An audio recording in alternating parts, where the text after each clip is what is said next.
5, and my mother used to make costumes for F. Lee Bailey's mother, who ran a kids, a very classy daycare center, a very, very classy one. And the F. Lee Bailey used to drive me nuts. And he went to jail, so I'm sorry. So, was he a lawyer? He was a lawyer, yes. So anyway, I saw my first puppet show there, and it was afterwards the puppeteers, who were all probably in their early 20s. When you're only 5, you don't know how old people are. One of the 5-year-olds on Sesame Street said, I said, how old are you thinking I am? He said, 17. The other one said 100. So actually the latter They were one both was, right. the latter one was closer. But anyway, I got a hold of I wanted to do puppets as soon as I saw the puppet show. And I got a hold of a puppet for 5 cents and in a rummage sale. And I had a stuffed green snake my mother had made out of flannel. And I had built a theater out of scrap stuff we had in our old barn. And I put up a sign, which I was drawing a lot then. Puppet show, 2 cents.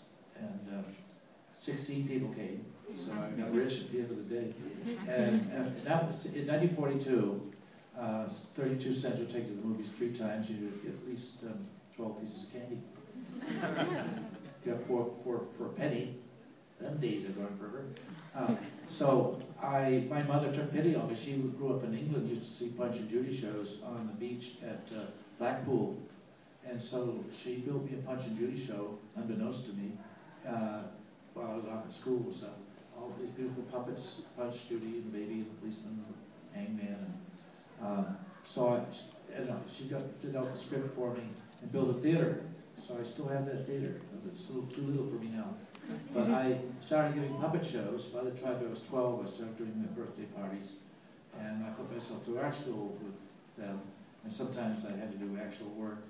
Because you could only sell puppet shows in the winter and late fall and around Christmas.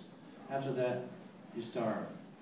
But I kept with it, and eventually I joined the Air Force, took my puppets with me to Las Vegas, and I had my own TV show called The Rascal Rabbit Show. Paid $10 a week.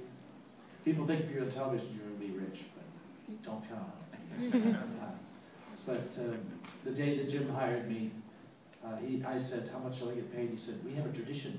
I said, what's that? He said, you won't get paid much. I said, oh, I had the opposite idea in mind, but eventually, that's how I got it. Yeah. David, how did Mr. Rogers' Neighborhood, how did you end up on that? Let's see. Well, I'm not really a puppeteer. I started as a clown, as did Jim at the Pittsburgh Playhouse. Tell them the name of the clown. And it was a tradition. The Pittsburgh Playhouse is one of the best children's theaters in the country. It's about 60 years old now, or longer, with professional actors, etc. But they had a host of theater, up for the children's theater, called Bimbo the Clown. Now you can't do that much anymore, but we were both Bimbo. I did it for about 7 years, and then Jim, I think, followed me at some point, didn't you? Yeah. A little later. A little later. And then he did it on television. Bimbo